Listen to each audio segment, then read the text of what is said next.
जय हिंद साथियों, कैसे हैं आप। स्वागत करता हूं आपका आपकी एक नई क्लास में, बायोलॉजी की इस क्लास में। दोस्तों आज हम एकदम नया टॉपिक पढ़ेंगे, अंतःस्रावी तंत्र। अंतःस्रावी तंत्र को जो है हम शुरू से आखिर तक देखेंगे और देखेंगे कि किस प्रकार से जो है अंतःस्रावी तंत्र काम करता है, चाहे वो जय हिंद साथियों, मैं प्रिंस स्वागत करता हूं आपका आपकी एक नई क्लास में, बायोलॉजी की इस क्लास में। दोस्तों आज नया टॉपिक शुरू होगा और वो टॉपिक है दोस्तों अंतःस्रावी तंत्र। तो दोस्तों अंतःस्रावी तंत्र के साथ हम आपको जो है बहिस्रावी अंतःस्रावी ग्रंथियों के बारे में बताएंगे। अंतःस्रावी तंत्र में जो भी हार्मोन्स एंजाइम्स वगैरह होते हैं वो चीज़ें हम लोग देखेंगे कि किस तरह उनका श्रावण होता है, उनसे क्या जो है काम होते हैं, ये क्रम से देखेंगे। और इसी के साथ साथ दोस्तों हम जो है जनन तंत्र को भी देखेंगे और कंप्लीट करेंगे। तो दोस्तों आज की क्लास में ये काफ़ी फैक्चुअल क्लास है और बहुत सारी चीज़ें ऐसी हैं जो आपको नोट करना बहुत आवश्यक है। तो पेन और कॉपी के साथ ही जो है क्लास को अटेंड करें दोस्तों, ज़रूर उसको ध्यान दें, क्योंकि जो है अगर आप ऐसा नहीं करेंगे तो आप मिस कर जाएंगे बहुत सारी चीज़ों को। तो दोस्तों हम शुरू करते हैं आज की क्लास, जो शुरू होती है अंतःस्रावी तंत्र से। अंतःस्रावी तंत्र, अंतःस्रावी तंत्र। जय हिंद साथियों, मैं प्रिंस स्वागत करता हूं आपका आपकी अपनी क्लास में, बायोलॉजी के एक नए टॉपिक के साथ शुरू कर रहा हूं मैं। जय हिंद साथियों, मैं प्रिंस स्वागत करता हूं आपका आपके अपने चैनल नयन आईएएस में। और नयन आईएएस समर्पित है आपकी तैयारी के लिए दोस्तों, कंपटीशन की तैयारी के लिए, चाहे जो भी एग्ज़ाम्स हो सामने, यूपीपीएससी हो या फिर जो है बीपीएससी हो या BSSS हो या सचिवालय सहायक हो, जो भी आगामी परीक्षाएं हैं दोस्तों उनके लिए हम अपने चैनल पे लगातार वीडियोस ला रहे हैं और कोशिश कर रहे हैं कि आपको इससे समुचित फ़ायदा हो। कोई समस्या या सुझाव है तो ज़रूर कमेंट करें दोस्तों, हम पूरा प्रयास करेंगे आपकी समस्याओं को सॉल्व करने का। ठीक है, तो दोस्तों आज की बायोलॉजी की क्लास में आज एक नया टॉपिक पढ़ेंगे और वो टॉपिक होगा दोस्तों अंतःस्रावी तंत्र। ठीक है, आज का दोस्तों टॉपिक क्या है? अंतःस्रावी तंत्र। इसको हम कहेंगे दोस्तों एंडोक्राइन सिस्टम। एंडोक्राइन सिस्टम, तो इसमें मूलतः तो हम ग्रंथियों के बारे में पढ़ेंगे दोस्तों। अंतःस्रावी ग्रंथियां कौन कौन सी होती हैं, किस तरह वो काम करती हैं, कौन कौन से हार्मोन्स का वो सिक्रेशन करती हैं, ये सारी चीज़ें हम क्रम से देखेंगे। तो दोस्तों इसके पहले हम थोड़ा सा जानेंगे कि अंतःस्रावी इन्हें क्यों कहते हैं, ग्रंथियां क्या होती हैं, बेसिक चीज़ें थोड़ा सा हम आपको बताने का प्रयास करेंगे। ठीक है, आइए देखते हैं दोस्तों ग्रंथि किसे कहते हैं। सबसे पहले आपको ग्रंथि समझना जरूरी है, तभी आप आगे समझ पाएंगे कि अंतःस्रावी ग्रंथियां किस तरह काम करती हैं। दोस्तों ग्रंथियां ग्रंथियां जिन्हें हम क्या कहते हैं? ग्लैंड्स। ठीक है, क्या कहते हैं? ग्लैंड्स। ये क्या होती हैं दोस्तों? ये क्या होती हैं?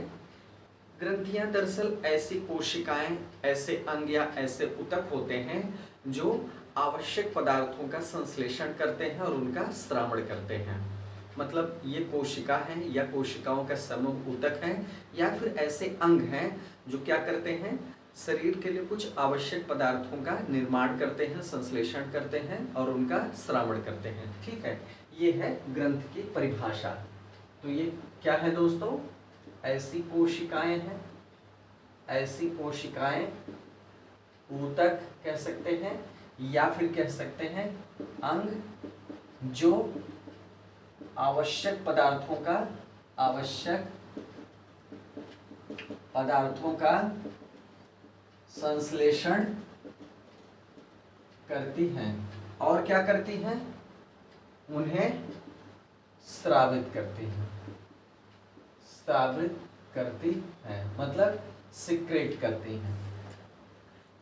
और ठीक है, और उन्हें स्रावित करती हैं या उनका सिक्रेशन करती हैं। बात समझ पाई आपको? तो यही काम है ग्रंथियों का। अब दोस्तों ग्रंथियां तो आप समझ गए।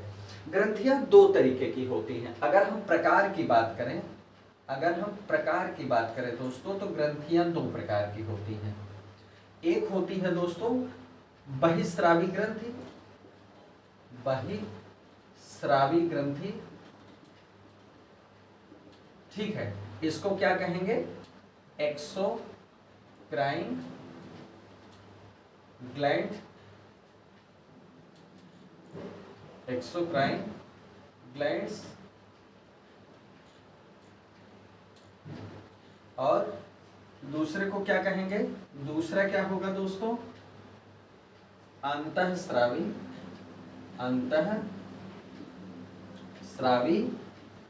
ग्रंथ। क्लियर हुआ? जिसको हम इंडोक्राइन ग्लैंड्स कहेंगे। ठीक है, इंडोक्राइन ग्लैंड्स। क्लियर हुआ? पहला है बहिस्रावी ग्रंथि, दूसरा अंतःस्रावी ग्रंथि। दोनों के नाम से ही दोस्तों आप थोड़ा सा समझ चुके होंगे। अगर अंतःस्रावी का मतलब है कि वो अंदर ही श्रावण करती हैं, बहिस्रावी का मतलब वो बाहर श्रावण करती हैं, लेकिन इससे अर्थ पूरी तरह से स्पष्ट नहीं हुआ। हम अर्थ स्पष्ट करने की कोशिश करेंगे। देखिए, बहिस्रावी ग्रंथि में क्या होता है दोस्तों, इसकी खास बात है, इसमें जो श्रावण होता है वो नलिकाओं के माध्यम से होता है, अर्थात ये नलिका युक्त होती हैं। और अंतःस्रावी मतलब अंदर ही श्रावण करने वाले पदार्थों को छोड़ दिया बिना नली के, तो ये नलिका विहीन होती है, नलिका विहीन होती है। क्लियर हुआ? ये नलिका युक्त होती है, ये नलिका विहीन होती है। सबसे खास अंतर, ठीक है। और दूसरा जो सबसे महत्वपूर्ण अंतर है दोस्तों, जो बहिस्रावी ग्रंथियां होती हैं ये किसका श्रावण करती हैं? एंजाइम का श्रावण। और जो अंतःस्रावी ग्रंथियां होती हैं ये हार्मोन का श्रावण करती हैं, जो हार्मोन्स होते हैं, ठीक है, हार्मोन्स का श्रावण करती हैं। क्लियर हुआ? ये जो हमको पढ़ना है, ठीक है। इंडोक्राइन ग्लैंड्स क्या होती हैं? इनमें नलिकाएं होती हैं और ये नलिका विहीन होती हैं, हार्मोन का श्रावण करती हैं। और बहिस्रावी ग्रंथियां जो होती हैं इनमें नलिकाएं होती हैं, ठीक है, और ये एंजाइम का श्रावण करती हैं। क्लियर हुआ? ये डक्टलेस है, ये डक्टलेस मतलब होता है नलिका विहीन, ठीक है। डक्टलेस मतलब नलिका विहीन, और डक्ट ग्लैंड मतलब नलिका युक्त। ये डक्ट ग्लैंड होती हैं, ये डक्टलेस ग्लैंड होती हैं। क्लियर हो गया? ये समझ में आई बात? ग्रंथियां क्या हैं? ऐसे अंग हैं, ऐसी कोशिकाएं, ऐसे ऊतक हैं जो क्या करते हैं? पदार्थों का संश्लेषण करते हैं और उसके बाद उन्हें शरीर में क्या करते हैं? स्रावित करते हैं। क्लियर हुआ? दो प्रकार होते हैं, एक अंतःस्रावी जो सीधे रुधिर में छोड़ देती है अपने स्राव को, और ये नलिका विहीन होती हैं, ये हार्मोन को सिक्रेट करती हैं। और बहिस्रावी ग्रंथियां होती हैं, नलिका युक्त होती हैं, डक्ट ग्लैंड होती हैं, जो क्या करती हैं? एंजाइम का श्रावण करती हैं। ये नली के माध्यम से जो है रुधिर तक स्राव को ले जाती हैं। क्लियर हुआ? चलिए, यह लक्षित अंगों तक। अब दोस्तों ये आपके सामने है, ठीक है। इतनी चीजें आपको क्लियर हो गई होंगी। आगे बढ़ते हैं। अब हमको जो पढ़ना है दोस्तों, वो क्या पढ़ना है? हाँ, उदाहरण देख लेते हैं दोस्तों। अभी आपके सामने उदाहरण हम रखेंगे। बहिस्रावी ग्रंथियों के उदाहरण कौन से हैं और अंतःस्रावी ग्रंथियों के उदाहरण कौन से हैं, ठीक है। चलिए, अब दोस्तों देखिए, श्वेत ग्रंथि से आप परिचित होंगे। श्वेत ग्रंथि जो पसीना जो है निकालती है, पसीने के माध्यम से शरीर के वर्ज्य पदार्थों को बाहर निकालती है। दुग्ध ग्रंथि होती है दोस्तों, दुग्ध ग्रंथि। मुंह में लार ग्रंथि होती है, लार ग्रंथि होती है। ये सारी ग्रंथियां दोस्तों क्या होती हैं? ये सारी ग्रंथियां नलिका युक्त होती हैं या बहिस्रावी ग्रंथियां होती हैं, बहिस्रावी, ठीक है। अभी हमने देखा बहिस्रावी नलिका युक्त और एंजाइम को स्रावित करने वाली, वो कौन सी है? श्वेत ग्रंथियां हैं, दुग्ध ग्रंथियां हैं और लार ग्रंथियां हैं। क्लियर हुआ? तो ये क्या है? बहिस्रावी ग्रंथियां हैं। अब अंतःस्रावी ग्रंथियां, पीयूष ग्रंथि, पीयूष ग्रंथि जिसको हम मास्टर ग्लैंड कहते हैं। क्या कहते हैं? मास्टर ग्लैंड, मास्टर ग्लैंड कहते हैं। और कौन सी है? थायराइड ग्रंथि, थायराइड ग्रंथि जिसको अवटु ग्रंथि भी कहते हैं, अवटु ग्रंथि भी कहते हैं। ठीक है, ये और इसमें जो है देखिए अग्न्याशयिक ग्रंथि भी होगी, अग्न्याशयिक ग्रंथि भी होगी। देखिए अग्न्याशयिक जो है मिश्रित ग्रंथियों में आएगा, इसमें क्या होगा दोस्तों? दोनों होंगी। तो ये थायराइड ग्रंथि या अवटु ग्रंथि या पैरा थायराइड ग्रंथि, ये सब क्या है? ये हैं आपकी अंतःस्रावी ग्रंथियां, अंतःस्रावी ग्रंथियां। इनमें क्या होता है? नलिकाएं नहीं होती और ये हार्मोन्स को सिक्रेट करती हैं। इसमें पैराथायराइड भी होती है, पैराथायराइड। अब देखिए दोस्तों इसके साथ ही जो है क्या होती हैं? तीसरी मिश्रित ग्रंथियां, मिश्रित ग्रंथियां। इनमें क्या होता है? इनमें नलिकाएं भी होती हैं और नलिका विहीन भी होती हैं। मतलब ये कुछ स्राव को नलिकाओं के माध्यम से सिक्रेट करती हैं और कुछ स्राव को जो है ये नलिका विहीन तरीके से, मतलब बिना नलिकाओं के स्रावित करती हैं, वो सीधे रुधिर में छोड़ देती हैं। इसका सबसे बड़ा एग्जाम्पल कौन सा है दोस्तों? इसका सबसे बड़ा एग्जाम्पल क्या है? अग्न्याशयिक ग्रंथि, अग्न्याशय ग्रंथि। ठीक है, अग्न्याशय ग्रंथि जिससे अग्न्याशयिक रस निकलता है। ठीक है, अग्न्याशय ग्रंथि या पैंक्रियाज जिसको हम कहते हैं। क्या कहते हैं? पैंक्रियाज। तो ये क्या है? मिश्रित ग्रंथियां हैं, इंडोक्राइन भी है, एक्सोक्राइन भी है। ठीक है, चलिए क्लियर हुआ दोस्तों? चलिए ये चीजें क्लियर हो गई। ठीक है, आगे बढ़ा जाए। अब दोस्तों हमको जो पढ़ना है वो पढ़ना है अंतःस्रावी तंत्र। मतलब हमें अंतःस्रावी तंत्र का मतलब अंतःस्रावी ग्रंथियों के बारे में पढ़ना है, इंडोक्राइन ग्लैंड के बारे में। आइए इसको खत्म करते हैं। ठीक है, पीयूष ग्रंथि। सबसे पहले दोस्तों हम देखेंगे पीयूष ग्रंथि को, पीयूष ग्रंथि। तो पीयूष का नाम क्या है दोस्तों? इंग्लिश में हम इसको कहेंगे पिट्यूटरी, इसको कहेंगे पिट्यूटरी ग्लैंड, पिट्यूटरी ग्लैंड। इसको हम क्या कहते हैं? मास्टर ग्लैंड भी कहते हैं। क्या कहते हैं? Master gland. क्लियर हुआ? ठीक है, पीयूष ग्रंथि, पीयूष ग्रंथि। ठीक है, अब पीयूष ग्रंथि के बारे में हमको पढ़ना है दोस्तों, पीयूष ग्रंथि किस तरह काम करती है। ठीक है, आइए देखा जाए। पीयूष ग्रंथि में दोस्तों क्या होता है? पहली चीज तो यह है कि ये कपाल में स्थित होती है, कपाल में स्थित होती, मतलब खोपड़ी में स्थित होती है। और कहाँ स्थित होती है? स्फेनाइड हड्डी में, स्फेनाइड हड्डी में स्थित होती है। कपाल में स्फेनाइड हड्डी में ये स्थित होती है। एक बात ये क्लियर हो गई। दूसरी चीज, इससे कुछ हार्मोन्स निकलते हैं। पीयूष ग्रंथि इसलिए मास्टर ग्लैंड कही जाती है क्योंकि दोस्तों ये अन्य अंतःस्रावी ग्रंथियों को भी कंट्रोल करती है। ठीक है, अन्य जो अंतःस्रावी ग्रंथियां हैं उनको भी ये कंट्रोल करती है। तो इससे निकलने वाले जो हार्मोन्स हैं, स्रावित हार्मोन्स को हमको देखना है। ठीक है, कौन कौन से हार्मोन्स इससे सिक्रेट होते हैं। ठीक है, तो जो बहुत महत्वपूर्ण हार्मोन है मैं उसी के बारे में आपको बताऊंगा, जिनसे परीक्षा में प्रश्न पूछने की संभावना बन सकती है। ठीक है, चलिए एक होता है दोस्तों TSH हार्मोन, TSH हार्मोन। ये क्या है? Thyroid stimulating hormone. इसका मतलब क्या हुआ? थायराइड स्टिमुलेटिंग हार्मोन, ऐसे आप समझ लीजिएगा। TSH हार्मोन का मतलब होता है थायराइड स्टिमुलेटेड हार्मोन। चलिए, ये थायराइड को स्टिमुलेट करता है।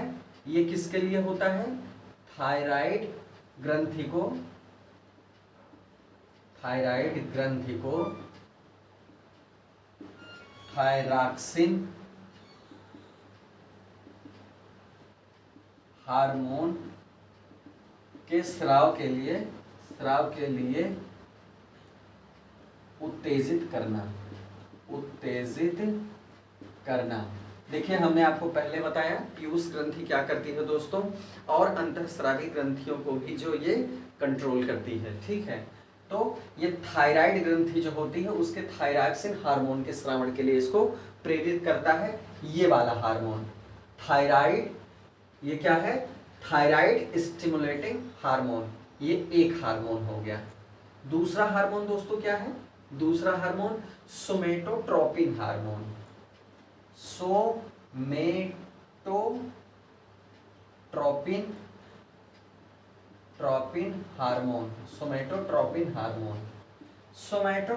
हार्मोन का काम क्या है दोस्तों, ध्यान दीजिएगा, नाम याद रखिएगा, सोमेटोट्रोपिन हार्मोन।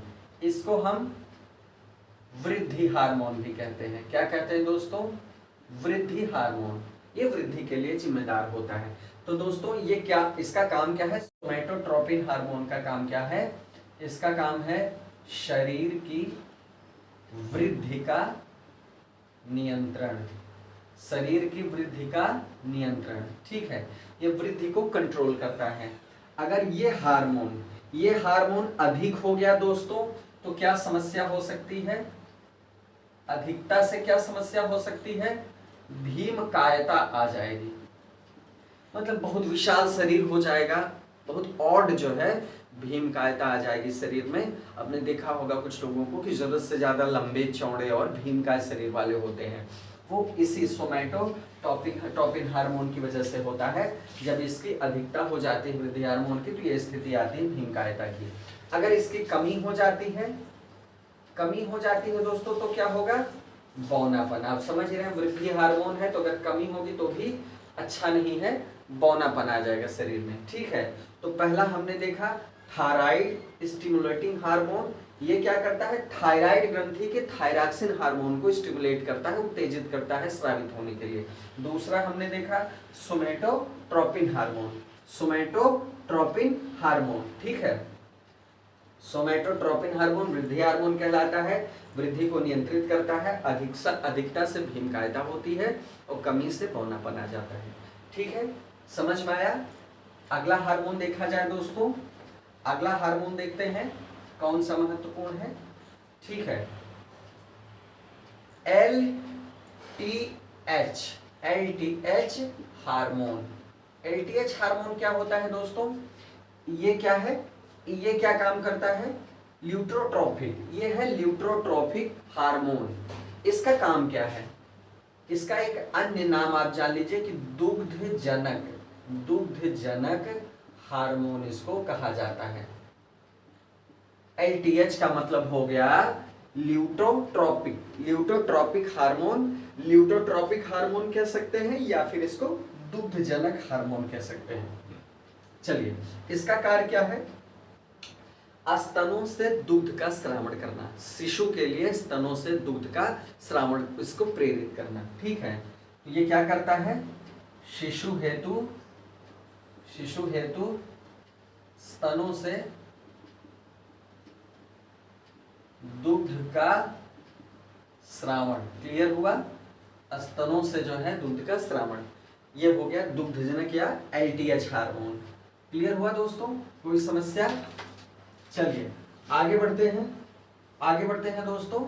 इसके बाद अगले हार्मोन की तरफ चलते हैं, ADH। अगला हार्मोन है ADH। ADH हार्मोन क्या है दोस्तों, एंटी ड्यूरेटिक हार्मोन।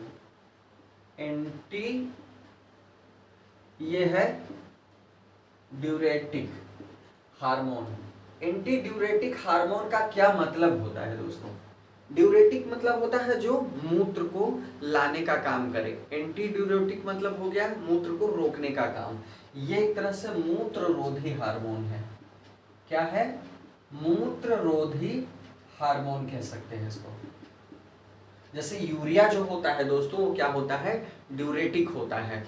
उसकी वजह से जब रक्त में जो है यूरिया की मात्रा बढ़ने लगती है तो क्या होता है, पेशाब जो है बनने लगती है, मूत्र की मात्रा जो है बनने लगती है अधिक से अधिक मात्रा में, और जो है क्या होता है, मूत्र का स्राव जो है निकलने को प्रेरित होता है। तो कहने का मतलब ये क्या होता है, और ये हार्मोन क्या करता है, मूत्र को रोकने का काम करता है, मूत्र रोधी होता है। ठीक है, अब ये बनता कहाँ है, हाइपोथैलेमस में। ये हार्मोन कहाँ बनता है दोस्तों, हाइपोथैलेमस, ये मस्तिष्क में हाइपोथैलेमस होता है, वहीं पर ये बनता है। और कहाँ ये इकट्ठा होता है, पीयूष ग्रंथि में आके ये इकट्ठा रहता है दोस्तों, पीयूष ग्रंथि में। ये पिट्यूटरी ग्लैंड में स्थित ये अवस्थित होता है, बट ये कहाँ बनता है, हाइपोथैलेमस में। ठीक है, ये बात याद रखिएगा, ये इंपॉर्टेंट है। हाइपोथैलेमस से बनता है और यहाँ एकत्रित होता है, एकत्रित होता है। क्लियर हुआ, चलिए ये बात समझ में आई। आगे बढ़ते हैं दोस्तों, इसमें देखते हैं इसका मेन काम क्या है। इस हार्मोन का मेन काम क्या है, शरीर में जल संतुलन को बनाए रखना, शरीर में जल संतुलन को बनाए रखना, शरीर में जल संतुलन को बनाए रखने का काम ये वाला हार्मोन करता है, जिसका नाम है एंटी ड्यूरेटिक हार्मोन। इंपॉर्टेंट है। चलिए आगे बढ़ते हैं दोस्तों, नोट कर लीजिएगा। आगे बढ़ते हैं, अगले हार्मोन की तरफ बढ़ते हैं। ठीक है, अगला जो हार्मोन है दोस्तों वो क्या है, GTH। GTH क्या है, ये गोनैडोट्रोपिक हार्मोन है, गोनैडोट्रोपिक हार्मोन GTH। शॉर्ट में इसको देखेंगे दोस्तों, ये क्या करता है, वृषण में जो पुरुष जननांग है, वृषण जहां पर शुक्राणु निर्मित होते हैं, तो वृषण में क्या करता है दोस्तों, शुक्राणु जनन में सहायता करता है, शुक्राणु जनन में सहायता करता है। ठीक है, शुक्राणु जनन में ये क्या करता है, सहायता करता है। दूसरी चीज क्या, यही हार्मोन अंडाशय में क्या करता है, फॉलिकल की वृद्धि को प्रेरित करता है, वृद्धि को प्रेरित करता है, और फॉलिकल की वृद्धि में मदद करता है, और मासिक धर्म का नियंत्रण करता है, मासिक धर्म का नियमन करता है। ठीक है, मासिक धर्म का नियमन करता है। तो ये हो गया जो है GTH या गोनैडोट्रोपिक हार्मोन। इसका पूरा नाम क्या है, गोनैडोट्रोपिक हार्मोन। क्लियर हो गया, चलिए बहुत हुआ, इतना पर्याप्त है। पीयूष ग्रंथि के बारे में हमने जो भी आ सकता है, कहीं से भी संभावना है, वो हमने पढ़ लिया। अब दूसरी जो महत्वपूर्ण ग्रंथि है दोस्तों वो क्या है, थायराइड ग्रंथि। थायराइड ग्रंथि, थायराइड ग्रंथि के बारे में हमको पढ़ना है, जो थायरॉक्सिन हार्मोन का सिक्रेशन करती है। ये मनुष्य के गले में जो लैरिंग्स होते हैं दोस्तों, हमने पढ़ाया था श्वसन तंत्र में, मनुष्य के गले में जो दोनों लैरिंग्स होते हैं यहाँ पर ये स्थित होती है। ठीक है, क्लियर हुआ, ये कहाँ स्थित होती है, लैरिंग्स के दोनों तरफ, गले में दोनों जो लैरिंग्स हैं उनके नीचे, लैरिंग्स के नीचे। लैरिंग्स मतलब होता है स्वर यंत्र, स्वर यंत्र के नीचे, दोनों स्वर यंत्र के नीचे। ठीक है, ये स्थिति होती है इसकी। अब दोस्तों इसका जो हार्मोन है वो कौन सा है, थायराइड ग्रंथि से कौन सा हार्मोन निकलता है, थायरॉक्सिन, थायरॉक्सिन हार्मोन। अब थायरॉक्सिन हार्मोन का काम क्या है, आपको ये देखना है कि थायरॉक्सिन हार्मोन क्या काम करता है। उपापचयी क्रियाओं का नियंत्रण करता है, मेटाबॉलिज्म, जो मेटाबॉलिज्म होता है उसका क्या करता है, ये नियंत्रण करता है। तो उपापचयी क्रियाओं का नियंत्रण करता है, उपापचयी क्रियाओं का क्या करता है दोस्तों, ये नियंत्रण करता है, पहला काम। दूसरा काम, वृद्धि हेतु क्या है, उत्प्रेरक है, शरीर की वृद्धि को क्या करता है, ये उत्प्रेरित करता है। ठीक है, जनन अंगों के कार्यों का नियमन भी करता है। जनन अंगों के कार्यों का क्या करता है दोस्तों, ये नियमन भी करता है। ठीक है, जनन अंगों के कार्यों का क्या करता है, ये नियमन भी करता है। और अगली चीज, जल का संतुलन भी बनाए रखता है। जल का संतुलन बनाए रखता है। जल के संतुलन को बनाए रखने के लिए भी ये जिम्मेदार होता है। ठीक है, क्लियर हुआ? तो ये हो गया थायरॉक्सिन हार्मोन। ठीक है दोस्तों, चलिए थायरॉक्सिन हार्मोन भी हमने देख लिया। ठीक है, थायराइड ग्रंथि से स्रावित होता है। अब दोस्तों देखिए, थायरॉक्सिन हार्मोन के अधिक निकलने से या कम निकलने से परेशानियां भी पैदा होती हैं। आइए देखते हैं क्या होता है थायरॉक्सिन हार्मोन। थायरॉक्सिन हार्मोन पहला देखेंगे अधिकता से, और दूसरा देखेंगे कमी से क्या विकार पैदा हो सकते हैं। ठीक है, अधिकता से क्या होगा दोस्तों, नेत्रोसेंधी गलगंड हो जाता है। क्या हो जाता है, नेत्रोसेंधी गलगंड हो जाता है। ये होता है अधिकता से। ठीक है, इसको ग्रेव्स डिसीज भी कहते हैं। ग्रेव्स डिसीज, नेत्रोसेंधी गलगंड होता है, ग्रेव्स डिसीज कहते हैं। दूसरा नाम इसका ग्रेव डिसीज है। अच्छा, ये दोस्तों क्या है, आंख इसमें होता क्या है, आंख फूलकर नेत्र कोटर से बाहर आ जाती है। क्योंकि आंख से संबंधित ये थोड़ी सी बीमारी है, आंख से संबंधित है, तो इसमें क्या होता है, आंख जो है ऐसा लगता है कि नेत्र कोटर से बाहर आ जाएगी। नेत्र कोटर से आंख का बाहर आ जाना, मतलब एकदम बाहर नहीं निकल जाएगी, लेकिन एकदम बाहर की तरफ आ जाती है। ठीक है, नेत्रोसेंधी गलगंड होता है, इसको ग्रेव्स डिसीज कहते हैं। एक बीमारी ये होती है। ठीक है, और दूसरा दोस्तों होता है अधिकता से, पहला तो ये होता है, दूसरा क्या होता है, दूसरा प्लूमर होता है। प्लूमर का रोग। प्लूमर का रोग क्या होता है दोस्तों, प्लूमर का रोग क्या होता है, इसमें क्या होता है, वजन में कमी आ जाएगी, शरीर के वजन में कमी आ जाएगी। ये थायरॉक्सिन हार्मोन के अधिक सीक्रेट होने से है, वजन में कमी आ जाएगी। थायराइड ग्रंथि क्या हो जाएगी, फूल जाएगी, इसमें स्वेलिंग आ जाएगी। ठीक है, थायराइड ग्रंथि में सूजन आ जाएगी। ठीक है, और क्या होगा, हाथ पांव कांपने लगेंगे, हाथ पैर कांपना। ठीक है, तो जब आप किसी के हाथ पैर कांपते हुए देखें तो आप ये समझ सकते हैं कि हो सकता है उसमें थायरॉक्सिन हार्मोन्स का स्रावण थायराइड ग्रंथि से अधिक मात्रा में हो रहा हो। या फिर जो है अगर ये सूजा हुआ है तो भी अधिकता हो सकती है, या वजन में बहुत कमी है तो भी एक कारण हो सकता है। ये तो अधिकता से समस्या हो गई जो होने वाली है। कमी से क्या होता है, कमी से दोस्तों घेंघा, सबसे पहला जो है वो है घेंघा या ग्वाइटर जिसको कहते हैं, ग्वाटर रोग। ठीक है, ग्वाइटर रोग कहते हैं घेंघा, या गलगंड कहते हैं इसको। ठीक है, या इसको गलगंड भी कहते हैं। गलगंड देखिए, नेत्रोसेंधी गलगंड भी है और ये भी गलगंड है। इसमें क्या होता है, थायराइड ग्रंथि के आकार में वृद्धि हो जाती है। थायराइड ग्रंथि के आकार में वृद्धि, मतलब अधिकता से भी बढ़ सकता है और कमी से भी बढ़ सकता है। क्लियर हुआ? घेंघा महत्वपूर्ण है। ठीक है, घेंघा महत्वपूर्ण रोग है। और क्या, मिक्सीडमा एक रोग होता है दोस्तों, मिक्सीडमा। मिक्सीडमा ये वयस्कों में क्या होता है, उपापचय की समस्या हो जाती है। वयस्कों में उपापचय की जो प्रक्रिया होती है उसमें समस्या आ जाती है, पचय की समस्या। क्लियर हुआ? चलिए, ये जो है कुल मिला के बीमारी है। ठीक है, एक जड़ मानवता हो जाती है। तीसरी बीमारी है जड़ मानवता ज्यादा महत्वपूर्ण यही है दोस्तों घेंघा वाला, जो आपको पता होगा।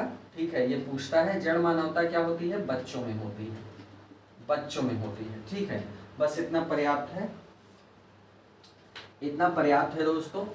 अब हम जो है देखेंगे दोस्तों पैराथायराइड ग्रंथि को। हम किसको देखेंगे, अगली जो ग्रंथि हम पढ़ेंगे दोस्तों, अगली ग्रंथि हम पढ़ेंगे पैराथायराइड ग्रंथि।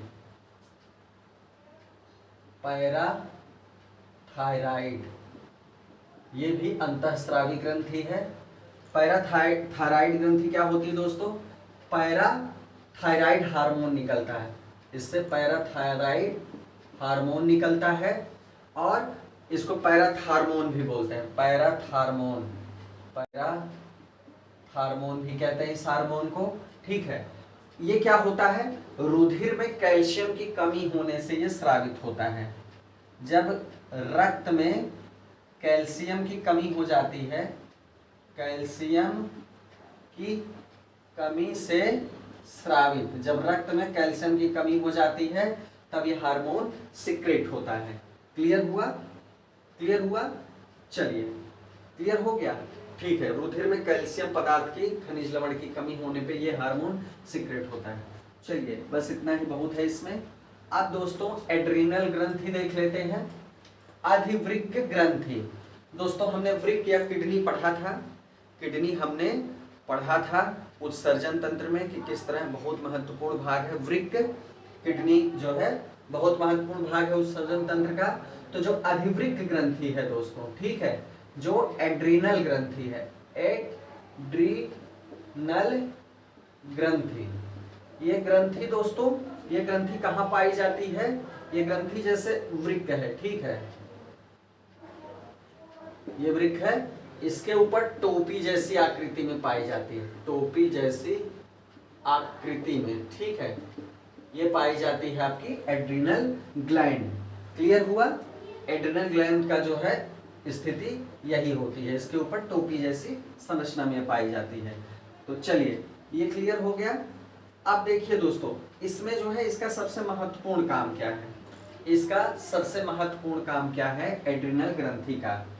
एड्रीनल ग्रंथि में जो है दोस्तों सबसे महत्वपूर्ण है एक हार्मोन्स जो है, जिसको हम कहते हैं एड्रेनेलिन, एड्रीनेलिन, एड्रीनेलिन जो है, जो हार्मोन होता है दोस्तों, इसका एक नाम और है एपिनेफ्रिन, एपिनेफ्रिन हार्मोन। इसका जो है दूसरा नाम है लड़ो और उड़ो हार्मोन, ठीक है, ये परीक्षा में पूछा जा चुका है। एड्रीनल ग्रंथि से एड्रीनेलिन या एपिनेफ्रिन हार्मोन्स जो है सिक्रेट होता है, जिसका नाम होता है लड़ो और उड़ो। ये हार्मोन क्या है और इसका ये नाम क्यों रखा गया है, ये आपातकालीन हार्मोन है दोस्तों, आपातकालीन, या इसको कह सकते हैं युद्ध हार्मोन, युद्ध हार्मोन। दोस्तों आपको पता है कि जब जो है कोई ऐसी घटना हो जाए कि आप डर जाएं या बहुत क्रोधित हो जाएं या ऐसी असुरक्षा की भावना हो कि युद्ध की स्थिति पैदा हो सकती है, तो उस समय हमारे शरीर में रक्त संचार बढ़ जाता है, हमारे शरीर में एक्स्ट्रा ताकत आ जाती है, एक्स्ट्रा एनर्जी आ जाती है, हमारी मांसपेशियों में रक्त संचार बढ़ जाता है, फेफड़े में और हृदय में हर जगह रक्त संचार बढ़ जाता है, हमारी पेशियां जो हैं वो क्या होती हैं, फैल जाती हैं, ठीक है, हमारा जो है हृदय जो होता है बहुत तेजी से धड़कने लगता है, हृदय गति में वृद्धि हो जाती है। तो ये किसकी वजह से होता है, ये होता है एड्रीनेलिन या एपिनेफ्रिन हार्मोन की वजह से, इसीलिए इसको लड़ो और उड़ो हार्मोन कहा जाता है। ये किससे निकलता है, एड्रीनल ग्रंथि से, ठीक है, क्लियर हुआ। चलिए अब दोस्तों इसके बाद हमको क्या देखना है, इसके बाद हमारा काम यहाँ से खत्म है ग्रंथियों में दोस्तों। अब हम लोग क्या देखेंगे, हम लोगों ने काफी ग्रंथियों को देख लिया, अब इसमें हमको दोस्तों जो पढ़ना है वो जनन संबंधी हार्मोन्स को भी कुछ देख लेते हैं, जनन संबंधी हार्मोन्स को भी इसी के साथ देख लेते हैं। आगे जनन तंत्र तो हम लोग पढ़ेंगे ही, लेकिन जो महत्वपूर्ण हार्मोन्स हैं उनको हम देख लेते हैं, ठीक है। चलिए जनन में क्या है दोस्तों, सबसे पहले हम देखिए जनन हार्मोन, ठीक है, जनन हार्मोन्स को देख लेते हैं। तो सबसे पहले हम स्त्रियों से संबंधित फिर देखेंगे पुरुषों से संबंधित हार्मोन, ठीक है, स्त्रियों से संबंधित फिर देखेंगे पुरुषों से संबंधित हार्मोन, ठीक है। आइए दोनों के जनन हार्मोन्स को हम लोग देखते हैं दोस्तों। स्त्रियों से संबंधित जो पहला हार्मोन होता है, जनन हार्मोन जो होता है, वो कौन सा होता है? एस्ट्रोजन। एस्ट्रोजन क्या करता है दोस्तों? ये कहाँ पर स्रावित होता है? ये अंडाशय में स्रावित होता है दोस्तों। और ये क्या करता है? जब यौनारंभ होता है और जब मेनोपॉज या रजोनिवृत्ति होती है तब तक ये हार्मोन सीक्रेट होता है। तो कह सकते हैं कि यौनारंभ से रजोनिवृत्ति या मेनोपॉज तक, ठीक है, या मेनोपॉज तक ये हार्मोन सीक्रेट होता है। एक बात, ठीक है। इसको नारी विकास हार्मोन भी कहते हैं। क्या कहते हैं दोस्तों? नारी विकास हार्मोन। क्लियर हुआ? चलिए, ये दोस्तों क्या करते हैं कि जो भी स्त्रियों से संबंधित जो है लक्षण होते हैं उनके लिए जिम्मेदार होते हैं, उनके स्तन या और सारे जो है जननांग होते हैं उनके विकास के लिए हार्मोन्स जिम्मेदार होते हैं, ठीक है। इसीलिए इनको नारी विकास हार्मोन कहते हैं, एस्ट्रोजन। दूसरा दोस्तों, दूसरा जो महत्वपूर्ण हार्मोन है वो क्या है? वो है प्रोजेस्टेरॉन।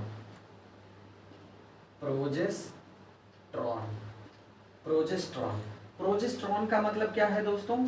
ये क्या है? जब गर्भधारण होता है, ठीक है, उस समय ये जिम्मेदार होता है, उसके आवश्यक लक्षणों को ये क्या करता है? प्रेरित करता है। तो जब प्रेगनेंसी होती है, डिलीवरी होने वाली होती है, उस समय गर्भधारण के लक्षणों को प्रेरित करना, मतलब जब प्रेगनेंसी होती है, प्रेगनेंसी की कंडीशन में जो सिम्टम्स होते हैं वो कौन प्रेरित करता है? प्रोजेस्टेरॉन। क्लियर हुआ? प्रोजेस्टेरॉन हार्मोन, ठीक है। इसमें क्या होता है? गर्भाशय की जो दीवार होती है दोस्तों, ये होता है गर्भाशय। तो इसमें जो दीवार होती है, इसमें क्या होता है? मोटी परत हो जाती है। इसमें जो है मोटी परत हो जाती है ताकि गर्भ को ये संभाल सके। और इसमें क्या होता है दोस्तों? यहाँ पर ग्लाइकोजन संचित हो जाता है। क्या संचित हो जाता है? ग्लाइकोजन, ताकि भ्रूण को जब आवश्यक हो तो भोजन प्रदान कर सके, ठीक है। ग्लाइकोजन संचित हो जाता है। चलिए, ये काम होता है इसका, प्रोजेस्टेरॉन का। दो हार्मोन और है, उनको भी देख लेते हैं। एक हार्मोन है दोस्तों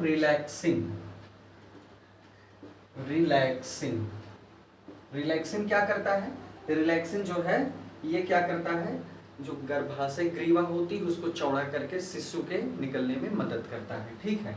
रिलैक्सिन हार्मोन क्या करता है? गर्भाशय ग्रीवा को चौड़ा करता है, ग्रीवा को चौड़ा करके शिशु के निकलने में मदद करता है,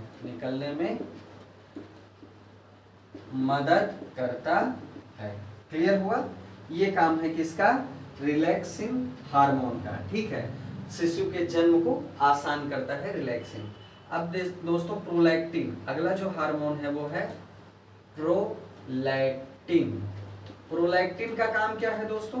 प्रोलैक्टिन का काम बिल्कुल सिंपल है। जब बच्चों का जन्म हो जाता है तो दुग्ध स्रावण को प्रेरित करता है ताकि उनको दूध माता का उपलब्ध हो सके। तो शिशु के जन्म के